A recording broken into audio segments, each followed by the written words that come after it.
Hello! Bienvenue dans ce 7e épisode d'Objets d'échange. Donc aujourd'hui, on est avec Marie. Et Marie, tu viens nous parler un peu de ton parcours et de ta formation de maquilleuse-coiffeuse dans le cinéma. Apparemment. Est-ce que tu pourrais te présenter rapidement, quelques mots? Je m'appelle Marie, je suis maquilleuse et coiffeuse dans l'audiovisuel. Enfin, pas tant coiffeuse dans l'audio, mais maquilleuse principalement.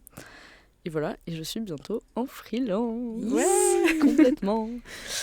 Est-ce que tu peux nous retracer un peu ton parcours pour en arriver là? Oui, en vrai, j'ai toujours maquillé. TMTC Gigi. Et du coup, je sais pas, je trouvais ça trop cool. Et en fait, j'avais trop envie de faire ça. Et au lycée, on m'a juste dit, c'est pas un métier, change. Du coup, j'ai fait une licence d'histoire qui n'a jamais vraiment abouti. Mais non. Et si. Et après, j'ai fait une école de make-up. Et en un an, c'était très très cool, j'en ai un super souvenir. Et je me suis dit, quitte à faire un métier précaire, autant faire deux. Parce qu'en vrai, c'est un peu compliqué aussi d'intégrer ce métier-là. Et voilà. Du coup, j'ai commencé à faire de la coiffure et j'ai fait une alternance. Et en fait, je suis tombée sur une super patronne et une super équipe. Genre, quand je me suis présentée pour les entretiens, vraiment, je lui ai dit, s'il faut, dans 6 mois, je suis plus là et ça va pas me plaire. Et au final, ça fait 3 ans que je fais de la coiffure et que je kiffe. Et voilà. Et en vrai, ça me sert de fou parce que du coup, j'avais aussi envie d'être hyper polyvalente et de tout gérer, en fait. Voilà, je sais pas si c'est bien. Mais Tu veux qu'on donne notre avis? Oui, à chaque fois. Top. Moi, j'aurais plus fait ça. Ouais, non, change. On Ouais. va faire une licence d'histoire. C'est ça. c'est moins précaire. Deviens l'histoire, en prof. plus. C'est super. Mais du coup, tu dis que tu as toujours maquillé, donc tu as commencé à quel âge? En vrai, petite, déjà, j'aimais vraiment ça. Ma mère, elle me maquillait pas mal, genre pour les fêtes, les trucs de l'école et tout, et je trouvais ça trop cool. Et après, moi, je pense que vers 12 ans, c'était un peu les débuts des tutos YouTube. Ouais. Voilà, et du coup, je sais pas, j'ai vu qu'on pouvait faire des effets spéciaux, et j'étais genre, mais trop stylé, je peux faire du faux sang avec du chocolat et de la confiture, mais let's go. Et vraiment, du coup, j'ai commencé à faire ça et à acheter des trucs tout pourris, genre sur Amazon, c'est pas bien. Et voilà, et après, ça m'a pas quitté. Mais t'as commencé du coup plutôt par le maquillage un peu effets spéciaux. Ouais, enfin... Ok. Oui. à base de confiture quand même, donc... Maquillage d'Halloween. Ouais, voilà, c'est ça. Ok, Spooky. Mais du coup, comme t'as commencé genre hyper tôt le make-up, t'en as fait très longtemps. Ouais. Qu'est-ce qui t'a motivé à faire une école et à te dire genre je veux un apprentissage plus scolaire justement? Ça, c'est une remarque qu'on m'a fait il y a pas longtemps, mais je crois que j'ai vraiment besoin de validation. Et du coup, j'ai besoin de valider mes acquis un peu constamment. Et en fait, même si je pense que je suis rentrée dans ma formation avec déjà un petit niveau parce que je m'entraînais de fou en vrai chez moi et tout, j'avais déjà les bases, mais en fait, j'ai l'impression que si tu te formes pas, tu t'as pas réellement je sais pas comment dire. Je pense que c'est full ok en autodidacte, mais j'avais besoin d'avoir la validation de pro et de voir comment ça se passait réellement dans le milieu pro et d'entendre vraiment des échos, parce que autour de moi, même s'il y avait beaucoup d'artistes, il y avait personne qui avait cette spécialité-là. Donc du coup, et en plus, pour le coup, je trouve que c'est quand même globalement différent de comment dire, tous les parcours qu'il y a autour de moi donc voilà. Et en vrai, c'était trop bien. Puis là, c'était surtout, même si je m'entraînais de fou à la maison, là, en fait, j'étais littéralement en cours, 5 jours sur 7. Je faisais que ça, de 10h à 17h. Et du coup, voilà, quoi. Forcément que tu progresses quand même. Oui. Est-ce que du coup, t'as vraiment appris des trucs nouveaux que t'aurais pas appris sans l'école? Ouais, je pense. Genre vraiment des techniques. Et puis même, par exemple, en FX... je me vends pas du tout comme maquilleuse FX encore, parce que j'ai encore besoin de validation. en fait, juste on a pu faire des masques, des gros moulages avec Rita notamment que vous avez reçu. Ah, trop bien. Ouais. Et du coup, ça, j'aurais pas pu le faire chez moi. Enfin, genre, tu t'improvises pas maquilleur FX. Oui. Comme ça, tu vois, genre, ou alors à tes risques et périls, mais ça peut être très dangereux, quoi. Ok. Et vous faites quoi ? Enfin, c'était quoi concrètement vos cours ? Parce que tu dis tous les jours de 10h à 17h, il y avait plusieurs matières. Ouais, en fait, en gros, je sais pas si ça se passe comme ça dans toutes les écoles en vrai, mais nous, c'était, ça marchait par, je sais pas, genre une semaine, on avait des make-up éditos ou face paint sur tel thème, machin. Et genre, le matin, on avait une présentation, soit par le prof principal qu'on avait, soit par des intervenants. Et après, l'après-midi, souvent, c'était splitté en deux, l'après-midi, et genre, on était en duo. Et du coup, il y en a un qui maquille pendant, mettons, 2 heures. Et après, t'échanges. Et du coup, tu deviens modèle. C'est bien, ça. Ouais, c'est cool de ouf. En vrai, ça t'apprend aussi vachement la patience. Et vu que t'es à la place du modèle, tu vois aussi ce que ça fait que te faire peindre pendant 3 heures. Genre, ce qui n'est pas simple non plus, quoi. Voilà. Ok, trop bien. Est-ce que ça t'a... Genre, à l'issue immédiatement de l'école, est-ce que ça t'a donné des opportunités, ça t'a ouvert des portes ou ça a pris du temps ? Ça prend du temps. Après, ça m'a ouvert, je pense, quand je suis rentrée dans l'école, même si... en fait, c'est marrant parce que quand je suis rentrée dans l'école, je me disais, en fait, j'aime trop la mode et tout, j'ai grave envie de faire du maquillage édito, ce que j'aime toujours faire, mais au final, j'ai pu faire un stage à l'Opéra à Toulouse. Ah, wow. Ouais, et c'était trop bien. Franchement, c'est un des meilleurs souvenirs que j'ai de l'école. Et là, pour le coup, ça m'a vraiment fait dire, parce que c'est un autre rythme aussi, et de me dire, mais en fait, j'aime trop ça. Et du coup, j'ai grave envie de faire ça, ou d'être dans le spectacle, ou dans l'audiovisuel et tout. Et c'est plus, au-delà du fait que ça m'ait ouvert des portes, parce qu'en vrai, ça m'a pas donné de contact. Clairement, les contacts, je me les suis fait seule. Mais c'est plus, ça m'a ouvert des perspectives, moi, dans mon parcours et dans ce que je voulais faire. Comme au même moment, il y a des meufs, des camarades, qui se sont plus lancées, genre, dans le make-up beauté, mariées, tout ça. Ouais. Et moi, j'ai testé et en fait... c'est pas mon truc. Voilà, j'aime bien et tout, mais genre, clairement, ce sera pas mon bis principal. Là. Je peux pas t'appeler pour mon mariage. Si, tu peux. Okay. Ton mariage. Non, oui, j'ai la bague au doigt, les filles. non, si, avec grand plaisir. Mais clairement, voilà quoi. Le tien, pas celui de tes potes. Tu me fais un maquillage horreur. Du faux sang à la confiture et tout. Ouais. Non, mais du coup, moi, ce qui m'intéresse de savoir, c'est que du coup, toi, t'as commencé en autodidacte, mais du coup, après, t'as fait une école pour approfondir. Est-ce que tu peux t'en sortir sans ? Et est-ce que les deux marchent ensemble ? Est-ce que tu aurais pu juste faire du maquillage ou juste de la coiffure ? Alors, oui, en fait, t'es pas obligé d'être polyvalent. Après, le truc, c'est que moi, là, je le vois, c'est un peu terrible pour les gens qui sont juste make-up ou juste coiffeur, mais c'est que en fait, on est quand même vachement plus... ça coûte moins cher au prod. Hein. D'avoir une personne pour les deux. D'avoir une seule personne pour les deux, et toi, tu prends un plus gros chèque, donc c'est cool. Et en vrai, c'est mieux d'être polyvalent, mais parce que dans le fond, moi, je le vois, genre, on me demande toujours, même si t'es que make-up, de gérer un minimum la coiffure, de mettre en place. Mais moi, genre, vu que je travaille sur le pôle HMC, genre habillage, make-up, coiffure, moi on me demande si j'ai des steamers alors que je suis pas du tout habilleuse, genre, et tout le monde pense que du coup tu fais les trois quoi. Tu fais les deux, achète un steamer en fait, genre, alors que j'ai pas du tout à gérer les sacs quoi. Mais bon, c'est mieux, disons que t'as plus de chances de bosser, je pense, quand tu fais les deux, au détriment de ceux qui ne gèrent qu'un seul pôle. Mais bon, tant pis. Pas de bol pour vous. Et du coup, c'est ça qui t'a motivé à faire la formation coiffure, ou il y avait d'autres trucs qui sont entrés en jeu aussi ? Non, clairement, c'était ça. Et en fait, je m'étais aussi un peu dit, bon, si jamais ça marche pas, parce que c'est quand même un métier, comment dire, tu dépends globalement des appels, et du coup c'est hyper instable. Et je m'étais un peu dit, au pire ça me fait une solution de repli, étant donné que je ne suis pas prof d'histoire. Toujours pas. Non. Donc du coup je m'étais dit, si jamais un jour j'en ai marre, et c'est toujours le cas, là, c'est ce que je pense. Hein. Si jamais un jour j'en ai marre de courir après les clients ou les projets, j'ai quand même une petite porte de sortie un peu pseudo-stable. Et en vrai, la coiffure, tu bosses partout dans le monde tout le temps. Voilà. Oui, il y a du boulot. Oui, clairement. Est-ce que pour la coiffure que tu veux faire, donc potentiellement dans l'audiovisuel et avec un aspect artistique, on va dire, est-ce que ça t'apprend ce qu'il te faut aussi d'être en salon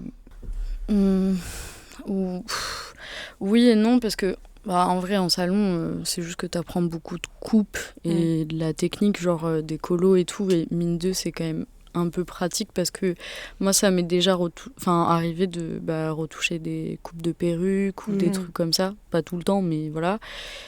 Mine 2, c'est cool. Et je trouve que ça t'apprend aussi une sorte de rigueur, de taf. Enfin, je sais pas comment dire. Genre, moi, je pense que ça m'a vraiment appris à être dans le jus. Aussi, parce que des fois tu te fais bien fracasse. Et du coup je sais pas, et le fait d'être avec la clientèle aussi, je pense que ça débloque un truc, même si j'étais déjà sociable avant. En vrai, ça t'apprend le small talk, hein. Mine de rien, t'en as besoin. C'est un taf pour le coup, genre quand tu travailles dans l'audiovisuel et à mon poste aussi, tu peux être hyper compétent et hyper doué dans ce que tu fais si t'es pas un minimum cool et sociable et tout. Les gens ils te rappellent pas. C'est genre change de boulot en vrai. Et du coup, tu bosses essentiellement dans l'audiovisuel ou est-ce que t'es touche à tout et du coup tu nous as dit que t'as un peu testé de tout. Ouais.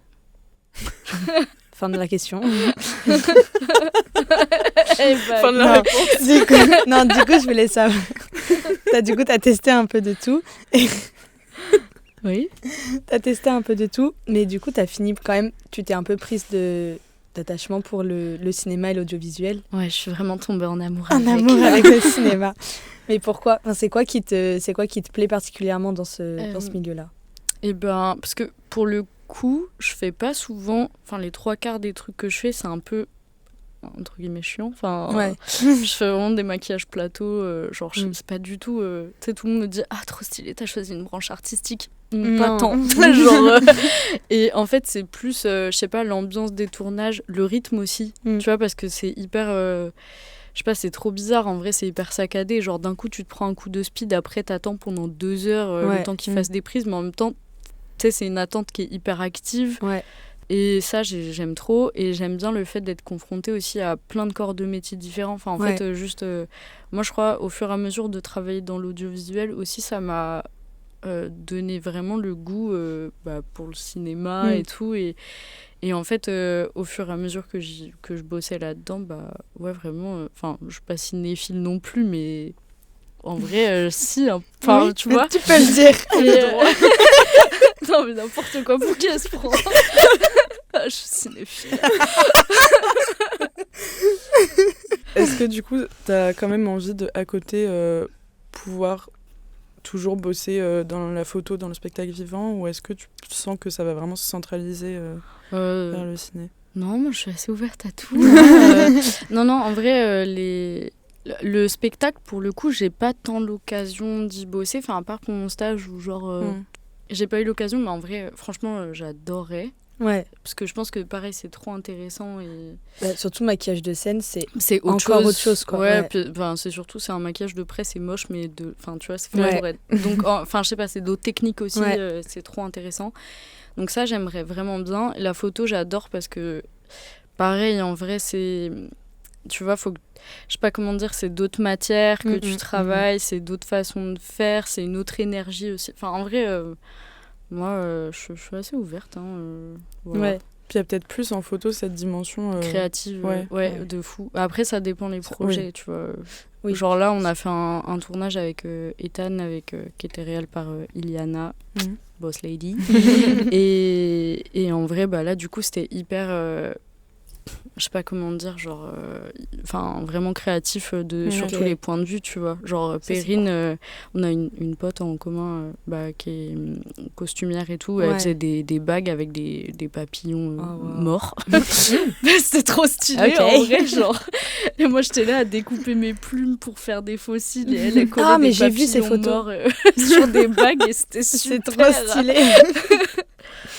Mais du coup... Parce que le fait d'avoir les 2 compétences maquillage coiffure, tu me dis c'est quand même un plus d'être assez polyvalente. Ouais.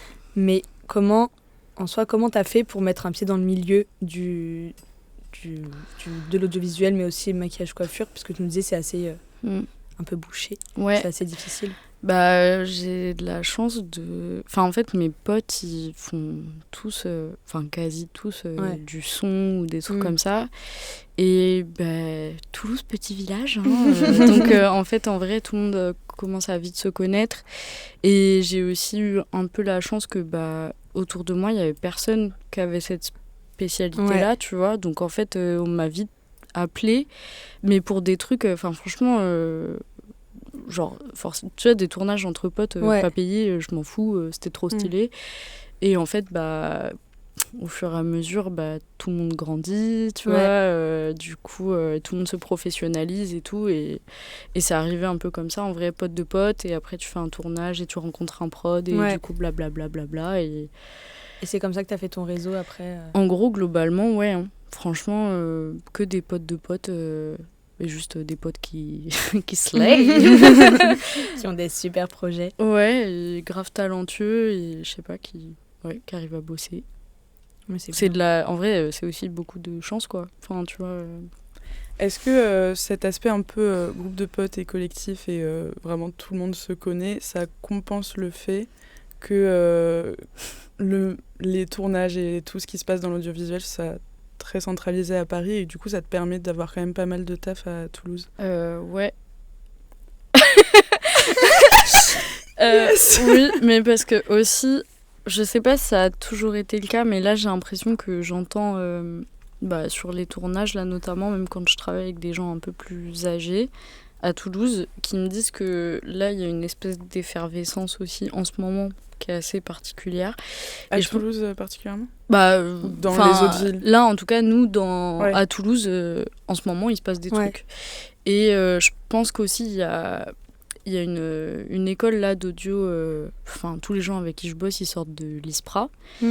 Et c'est un peu toutes les mêmes classes, tu vois, genre les mêmes promos là qui sortent et qui bossent particulièrement. Je pense que aussi on est il y a une dynamique, et on est une génération qui a envie de bouger, et je pense qu'aussi là on est plusieurs à Toulouse en tout cas en avoir un peu marre. Alors tout le monde va bosser sur Paris quand même, hein, mais je pense qu'on a un peu cette envie en général de décentraliser, tu vois. C'est ce que disait Rita là dans l'épisode genre Paris c'est trop cool et c'est un super outil, mais moi par exemple j'ai pas envie de faire toute ma carrière à Paris, et j'espère pouvoir faire des trucs très chouettes à Toulouse, tu vois, surtout qu'en vrai on a des moyens, pour le coup on a des bêtes d'école, on a des talents genre vraiment fous, niveau tu vois, la scène musicale toulousaine en vrai bouge beaucoup, donc voilà quoi.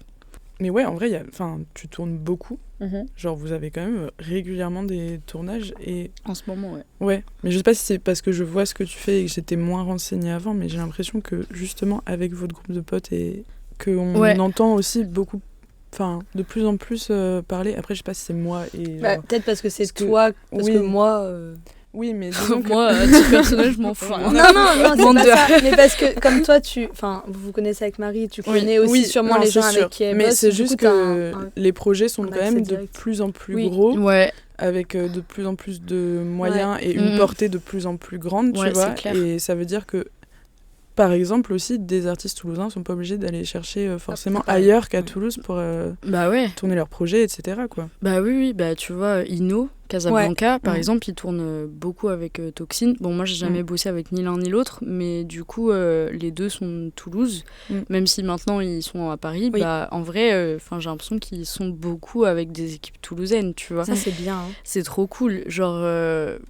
voilà, après on a des réals aussi, Toxine, mais genre moi je pense, parce que du coup je suis assez proche de Antoine Zago, Nora, qui est très chaud, et pareil Iliana Guillon qui est trop forte, et eux pareil ils commencent à avoir vraiment ils ont une patte aussi, tu vois, j'ai l'impression qu'ils ont des univers qui sont assez marqués et qui sont appréciés, et du coup ça fait que je sais pas, ils tournent de plus en plus, ils sont tu vois, genre ils font des projets vraiment de fou maintenant, et Non, mais justement, du coup, vous avez des tournages qui sont de plus en plus pro. Ouais. Genre vraiment, Oui. tu vois. Mais en même temps, vous êtes tous potes et vous gardez vraiment ce truc. Mais moi, je pense que c'est ça qui est apprécié en tournage. Enfin, moi, c'est les retours que j'avais. Et c'est vrai que en y étant, parce qu'au départ, j'ai aussi commencé à bosser avec eux il y a 1 an et demi, parce qu'il y a Flo et Oli qui faisaient un maillot pour le TFC, l'équipe de foot là, de Toulouse. Et du coup, ils ont fait une pub pour eux. Et ouais. Ah, mais gros projet quand même parce que. Et Et du coup, moi, c'est un peu les premières fois que je les rencontrais. Et franchement, direct, c'était les potes, quoi. Bon, après, il y avait Malo et Ewen que je connaissais déjà un peu avant, donc forcément, c'était plus facile, tu vois, d'accès, quoi. Mais... Arrête. Non, rien. Et du coup, bref. Et qu'est-ce que je veux dire ? Et du coup, en fait, donc il y a vraiment eux, ils mettent aussi cette énergie de tout le monde est hyper à l'aise, ils sont pas du tout, tu sais, genre snob ou quoi. Et je trouve qu'ils font grave gaffe aussi aux enjeux de chaque corps de métier. Du coup, il y a vraiment une sorte de lien de confiance cool et des blagues en même temps. Du coup, c'est hyper détendu en plateau et c'est trop cool. Et ça, c'est assez apprécié par les clients qu'on peut avoir, tu vois. Est-ce que tu pourrais nous raconter une petite anecdote de tournage, si t'en as une? Mais je sais pas si ça veut trop se dire. Non, mais parce que je sais... Bon, cette personne n'écoutera jamais, mais c'était assez drôle. Il y a pas longtemps, on a fait une pub et on s'est retrouvés dans un château un lieu très stylé, mais châtelain un peu libidineux. Comment ça? C'est-à-dire que vraiment, genre, il y avait des photos de lui, genre BDSM, partout dans le château. C'est une blague. Non, il faisait des avances à tout le monde, c'était horrible. Genre vraiment...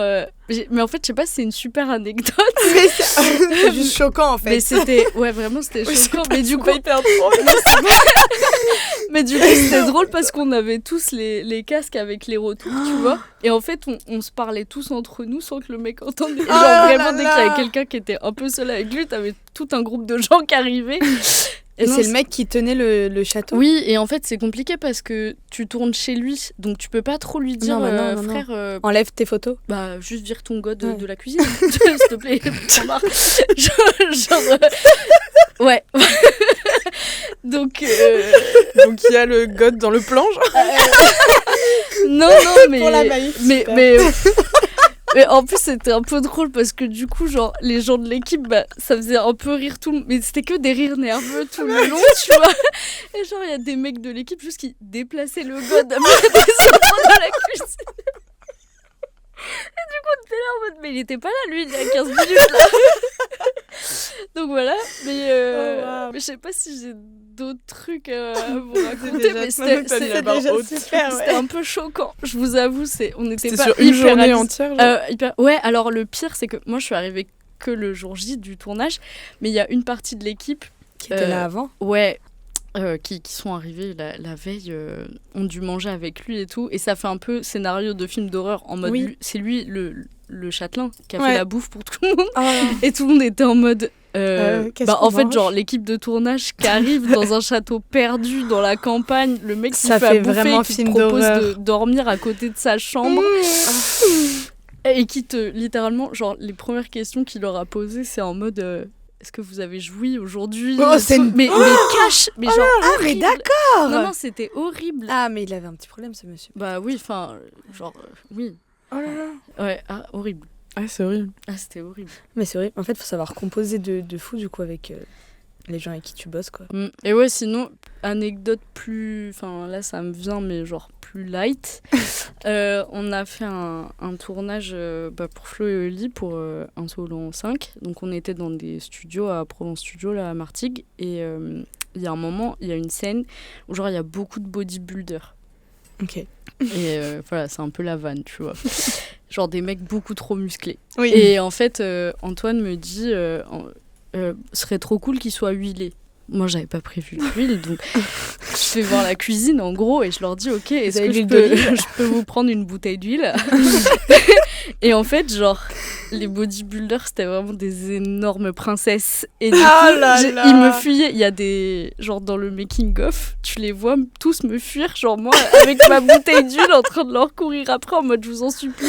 Et eux qui vraiment, tu sais, prennent comme ça, ils font... et qui me font... Non, mais c'est bon, là. Et genre, il y a...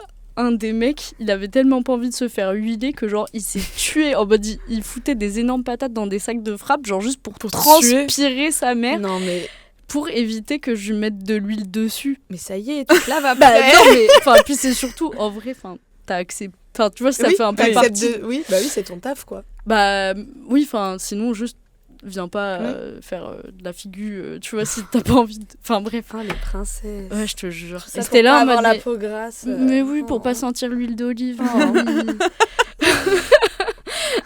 Je préfère sentir la transpiration. Ouais, bah, des hommes, des vrais. Hein, j'ai envie de dire. Vrai homme. Gorille. Oh là. Attention, les micros saturent. Oups. Oui, donc pour transitionner avec ces super hommes princesses. Ouais, viril. Viril et surtout. surtout très viril, qui aiment pas se faire huiler le corps. Ouais. Non, mais du coup, tu es donc une femme, Marie. Mm-hmm. Et enfin, de mon point de vue à moi, le domaine maquillage-coiffure, c'est quand même assez féminin. Ouais. Mais sur des plateaux de tournage, tu as quand même une majorité d'hommes. Voilà. Et donc, je voulais savoir si tu pouvais nous parler un peu de ça et des rapports aussi qu'il y a entre les équipes HMC et le reste de l'équipe sur un plateau ou même dans les projets en général.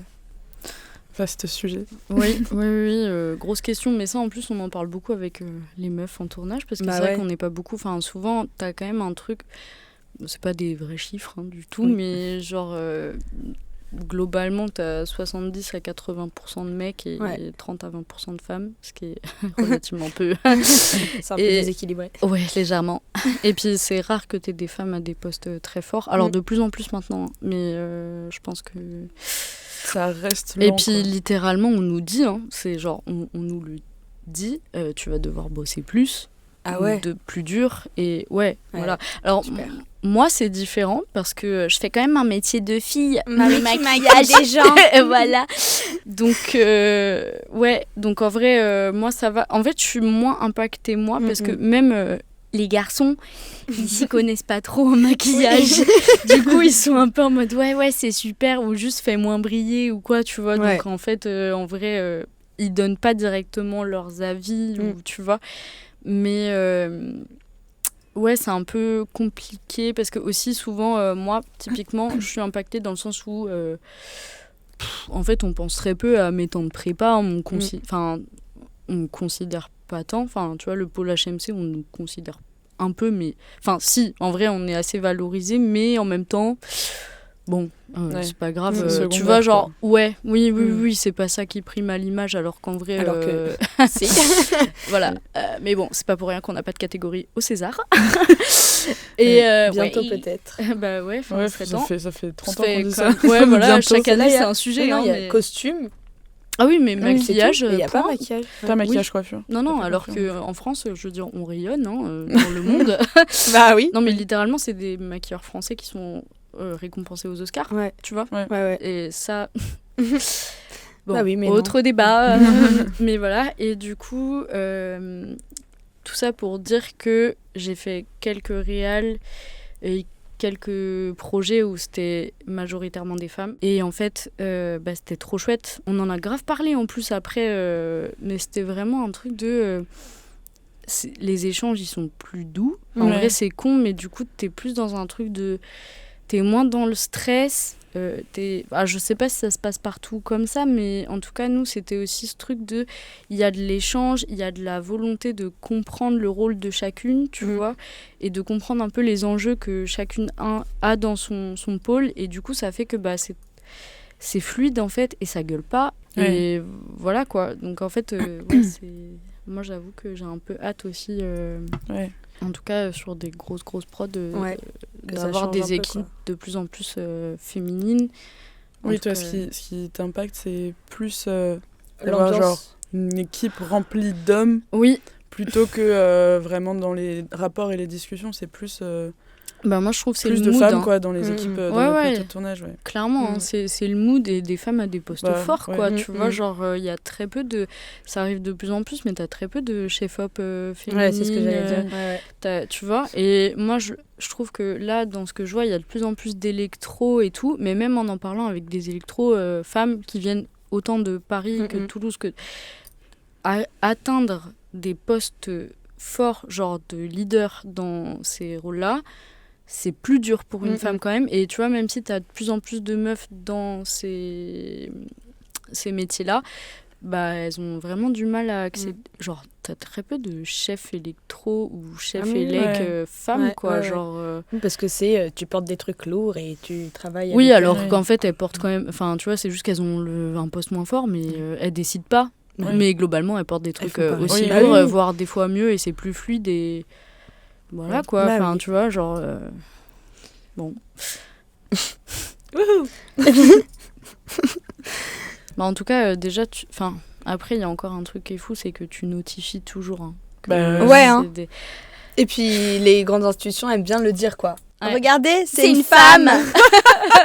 Hein? C'est bien, hein? On est progressiste, hein? Ouais. On est féministe, hein? Regardez, il y a une femme. Il y a une femme à la réal. Bref, du coup, toi, t'as le statut d'auto-entrepreneuse. Ouais. T'as monté ta structure et tout, du coup. Oui. Comment est-ce que tu peux nous raconter un peu tout ce processus et comment aujourd'hui tu gères tout ça alors que tu te formes aussi en même temps? Ouais, je pense que j'ai fait l'erreur de beaucoup de personnes. Enfin, disons que je me suis un peu squeezé l'acre inutilement. Enfin, dans le sens où... Squeezer là. C'est l'acre. Qu'est-ce que t'as dit? Non, mais en fait, en gros, genre, l'acre, c'est une aide que t'as quand tu crées ton Ah, ok. auto-entreprise. C'est une expression. Non, J'étais pas au fait. je me suis squeezé l'acre cette année, mais... Ça me va si on se squeeze là. On se fait ça mardi soir. Mais non, en fait, en gros, c'est une aide qui... Si tu veux, quand tu passes par l'URSSAF, enfin moi, j'ai encore une petite auto-entreprise et je fais pas énormément de revenus. Ouais. Bah, du coup, je suis taxée, enfin, t'es taxée à peu près à 23%, et quand t'as l'acre, t'es taxée à 11% la première année. Et du coup, c'est la première année de ta création d'entreprise et tout. Et moi, en fait, j'ai monté mon auto parce que j'ai dû faire genre 2 factures dans l'année, quoi. Enfin, ce qui est relativement que dalle. La première année où tu l'as monté. Ouais, c'était il y a 3 ans, du coup. Et du coup, bah, je sais pas quoi te dire, j'ai monté mon auto-entreprise. Voilà, je déclare à l'URSSAF. C'est bien. Ouais, et en même temps, c'est quoi? C'était comment je gère Ouais, au niveau de la gestion de... À la fois, t'es encore en train de te former, donc on pourrait croire que t'es toujours dans un processus où, genre, t'apprends pour faire plus tard, mais en fait, t'as déjà lancé ton auto-entreprise. Ah oui. Ouais. Bah, en fait, j'ai lancé mon auto, je pense, peut-être 6 mois avant de commencer la coiffure, à peu près. Ok.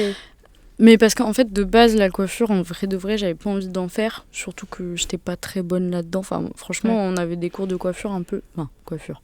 Chignon et tout à l'école de make-up et j'étais vraiment naze. Genre très mauvaise. Et du coup, je m'étais dit, bon, bah, c'est pas pour moi et tout. Et je m'étais... Bah, après, je me suis un peu lancée en mode why not. Et... bah, y a un truc où je suis en train de me former, mais je me forme pas tant dans le métier que je fais. Ouais. Enfin, dans le sens où là, la coiffure, mine de rien, c'est quand même un autre monde et c'est un autre service que mon taf de make-up, tu vois. Donc, du coup, en vrai, je fais 2 trucs différents et j'ai la chance, du coup, comment je gère les 2 en même temps. Bah, j'ai juste la chance d'avoir une patronne de fou. Enfin, en vrai, j'ai vraiment... Je te jure, franchement, j'aurais pas pu... je pense que si j'avais été dans un autre salon ou quoi, j'aurais jamais pu faire tout à la fois. Ouais. Non, parce que là, en vrai, tu vois, typiquement, en ce moment, on tourne beaucoup. Parce que on prépare tous les trucs qui vont sortir cet été et tout. Et du coup, bah, franchement, toutes les semaines, je suis en train de lui gratter des jours que je rattrape ou pas. Et elle est en mode, bah oui, grave, gère. Ouais, elle est sympa. Ouais, elle est trop cool, franchement. Et elle m'encourage au taquet. Et je pense que ça lui plaît, en plus, que je sois polyvalente, tu vois. Mais du coup, est-ce que tu penses que genre, ça c'est un sujet que j'ai grave envie d'aborder, mais que c'est important tout au long de sa carrière, etc., de continuer à apprendre tout le temps. Parce que toi, du coup, t'as fait cette sorte de reprise d'études, entre guillemets, alors que tu t'étais déjà lancée d'une manière ou d'une autre, tu vois.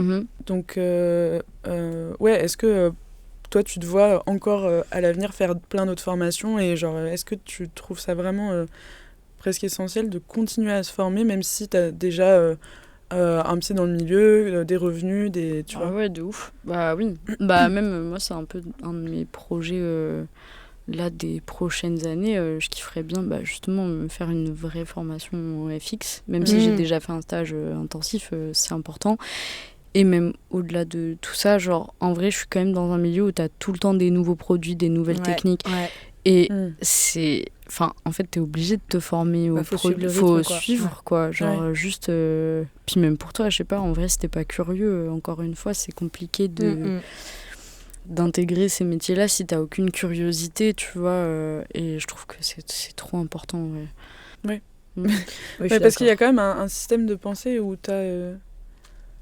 Enfin... tout le monde n'a pas ce réflexe-là, en fait. C'est vraiment un truc où, genre, tu apprends, tu prends tout et ensuite tu travailles. Et voilà, quoi. Sauf que... moi, je trouve ça hyper important.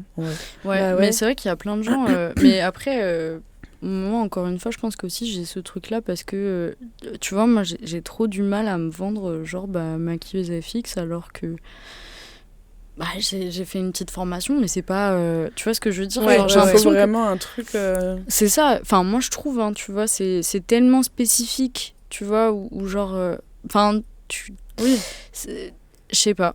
Je pense que même c'est personnel hein, de valider mes acquis et juste qu'on me dise bravo, c'est bien. Oui, je vois. Mais même pour te sentir légitime. Pour me sentir légitime. Hein, dans un cadre quand même un peu académique, quoi. Genre, oui et non. En tout cas, j'ai besoin qu'on me montre et que je m'entraîne et que genre, je sois un peu supervisée, en tout cas pour être sûre que je valide tu vois, que je sais faire et que j'ai la compétence. Ouais, c'est ça. En vrai, c'est plutôt bien, comme ça au moins tu sais que après. Je pense que c'est rassurant. C'est ça, tu gères après sur les projets et tu te retrouves pas dans la merde. Ouais, mais bon, après, tu vois, il y a des gens. Anxiogène. Ouais, de ouf, il y a des gens qui sont full autodidactes et c'est super et qui sont trop forts. Hein, genre. Oui, c'est sûr. Mais après, c'est bien, au-delà de développer différentes compétences, comme tu dis, genre pour suivre aussi. Être toujours un peu au fait de ce qui se fait et tout, c'est hyper bien. Mais je trouve que c'est ça qui fait la différence en vrai, hein, franchement. Grave, et même faire des stages, des trucs comme ça, genre... l'intermittence permet ça, par exemple. En vrai, c'est trop important, genre... que les intermittents et les artistes utilisent leur putain de stage. Parce qu'ils ont un stage tous les ans, et en vrai, c'est un truc qui permettrait... de se former chaque année. C'est ça permet de continuer à te former, de découvrir des nouvelles choses et puis même de rencontrer d'autres personnes, découvrir d'autres techniques, c'est ça, en vrai, enrichir ça toi ta pratique. C'est ça, et puis même en vrai ça t'ouvre des portes et des perspectives d'avenir de fou, tu vois. De fou. Puis c'est pas parce que t'es professionnel, on va dire. Non mais t'as pas tout ça dépend de la définition de professionnel, mais qu'il faut puis tu peux toujours progresser, genre, je sais pas comment te dire, forcément qu'il y a des points où tu pêches, tu vois. Enfin, c'est normal. Moi, je trouve que du coup, faudra... Enfin, vraiment, les gens qui n'ont pas forcément... Enfin, je sais pas comment dire, non, j'ai pas envie de paraître snob, mais pour moi, il faut vraiment avoir un ego énorme pour se dire que genre, ok, je maîtrise et ok, j'ai pas besoin d'apprendre de nouvelles choses, alors qu'en vrai, t'es constamment en train d'apprendre, tu vois. Oui, après, je pense que tu vois la différence entre ces gens-là et ceux qui continuent à aller voir un peu ce qui se fait ailleurs. Tu regardes typiquement en coiffure, tu vois, eux ils sont pas du tout intermittents, mais c'est un milieu où t'as beaucoup de masterclass et trucs comme ça. Et c'est là que je trouve tu vois la diff entre les bons coiffeurs et les coiffeurs fatigués pour les... Non mais tu vois fatigués. Fatigués le sud. Non mais tu vois les coiffeurs de grand-mère entre guillemets. Enfin tu vois les meufs elles font les mêmes mèches depuis les années 90 et elles évoluent pas, elles changent pas leur technique et ça se ressent, ça se voit, enfin tu vois. Mais les goûts des gens évoluent. Les gens n'ont pas envie forcément de travailler avec des... Ou alors ils les embauchent pour des tournages d'époque. Non, même pas, parce que même là, en vrai... même ça, tu vois, genre, rien que le fait que les cams évoluent et que, enfin, tu vois, le matériel technique de l'image évolue, toi, ça te pousse à avoir des techniques qui évoluent aussi, tu vois. Bah forcément. C'est vrai que dans le ciné, ça paraît compliqué de pas se mettre à jour. Ouais, Bah, ben ouais. oui, mais je pense qu'il y a plein de gens qui restent encore enfermés dans leur petit, Oui. tu vois, Ouais. leur petit confort de je sais maîtriser ça, bah, je vais faire ça toute ma vie, quoi. Mais du coup, je trouve que c'est dommage. Mais après, sur le terrain, t'apprends aussi à développer tes propres méthodes à Oui, toi de et tes fou. propres... Bah oui, parce qu'il y a des fois, en vrai, bah, c'est con, mais c'est vite arrivé d'oublier un produit ou Ouais. ou tu vois.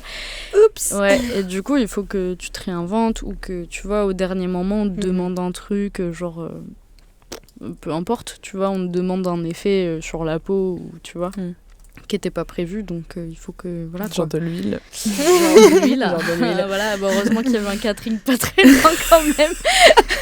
Non mais ça, ouais, ça t'apprend à être un peu dégourdi, quoi. Bah oui, de fou. Bah, faut... Oui. J'aime trop ce mot. Je voulais le dire. Je m'y attendais pas. Dégourdi. Dégourdi. Oui, il faut avoir du rebond.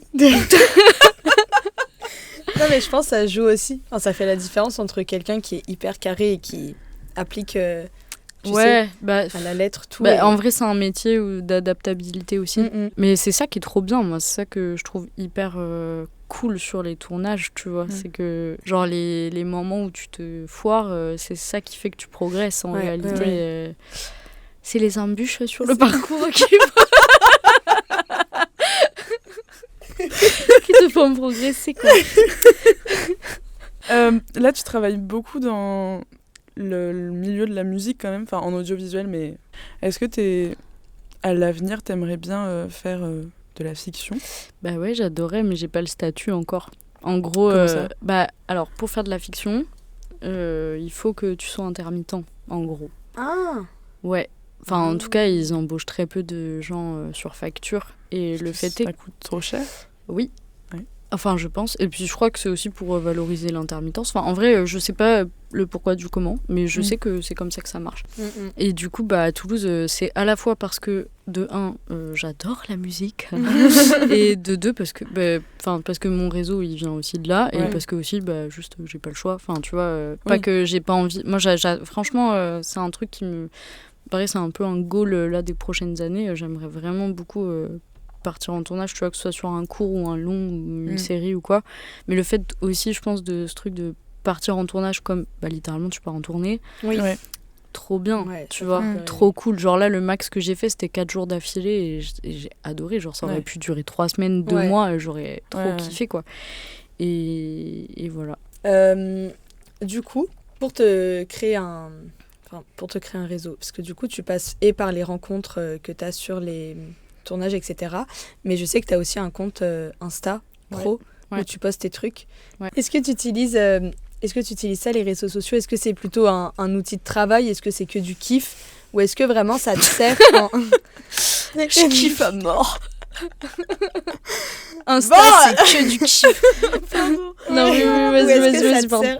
Ou est-ce que ça te sert aussi en tant qu'outil de diffusion pour te créer un réseau, te créer une identité et rencontrer du monde ? Est-ce que tu as déjà été contacté par des gens via Insta pour bosser sur des projets ? Ouais, de ouf. En vrai, ça m'aide. Bah, genre, là, dans l'année, ça, c'était trop cool. Mais parce qu'aussi, j'ai des super amis qui font la diff à ma place. Non, mais genre, vous voyez qui c'est, Ziné ? Oui. Non. Ouais, c'est une artiste toulousaine qui est trop forte. Ok. Et du coup, genre, Ziné, elle avait besoin d'une make-up artiste. Et genre, littéralement, j'ai tous mes potes. Enfin, elle a mis une story, tu vois, parce que souvent, c'est un truc aussi de... on cherche une MUA et tout. Et du coup, tu réponds. Et moi, ça m'est déjà arrivé de répondre pas mal. Et moi, pour le coup, les réseaux, pareil, ils m'ont grave ouvert des portes, tu vois, pour... faire des clips et des trucs comme ça. Et bah, Ziné, là, typiquement, j'ai genre tous mes potes, avant que moi-même je vois la story, qui ont envoyé mon profil. Et du coup, la meuf était en mode, mais trop stylé, bah ok. Trop bien. Ouais, mais trop de chance, mais aussi parce que j'ai des super amis. Non, mais tu vois, et du coup, oui, là, ça me sert de fou. Ouais.